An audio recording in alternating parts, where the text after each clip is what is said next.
আমি এখন দাঁড়িয়ে আছি দেলুবাড়ি বাজার। সকালে ভ্যান নিয়ে বের হন শহীদুল ও তার মতো আরও কয়েকজন। ছুটে চলেন রাজশাহীর শহর থেকে গ্রামান্তরে। খোঁজ করেন পুরনো কাগজ, বই, টিন, কার্টুন, প্লাস্টিকের বোতল, ভাঙা লোহার টুকরো সহ নানা রকম ভাঙারি মালামালের। দিনভর এসব জিনিস সংগ্রহ করে ভ্যানে তুলে পৌঁছে দেন স্থানীয় এক মহাজনের গুদামে। রাজশাহী জেলা প্রতিনিধি মোহাম্মদ গোলাম কিবরিয়ার প্রতিবেদনে থাকছে বিস্তারিত। মহাজন এসব জিনিসের একটি নির্ধারিত দর ঠিক করে কিনে নেন। পরে কাগজ, লোহা, টিন, প্লাস্টিক এইভাবে ভাগ করে ফেলেন আলাদা আলাদা স্তরে। তার অধীনে থাকা ৩ জন কর্মচারী এগুলো বাছাই করে ওজন করে বস্তাবন্দি করেন। এরপর চলে যায় রাজশাহী বিসিক শিল্পনগরের দিকে।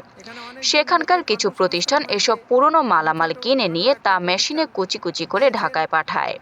ঢাকায় গিয়ে সেগুলো রিসাইকেলের মাধ্যমে নতুন রূপ পায়, তৈরি হয় নতুন প্লাস্টিক পণ্য, কাগজ বা ধাতব সামগ্রী। এভাবেই চলছে শহীদুলের সংসার। একদিকে কঠোর পরিশ্রম, অন্যদিকে জীবিকার সংগ্রাম। পুরনো ও ব্যবহৃত জিনিস থেকেই জীবনের নতুন চলচ্চিত্র আঁকছেন তারা। আর পুনর্ব্যবহারের এই চক্রের মাধ্যমেই পুরনো জিনিসগুলো ফিরে আসছে নতুন রূপে। আফরিন মোমো, দৈনিক খোলা চোখ। আপনার স্বপ্নের যাত্রা হোক ফ্লাই ইনফিনিটির সাথে।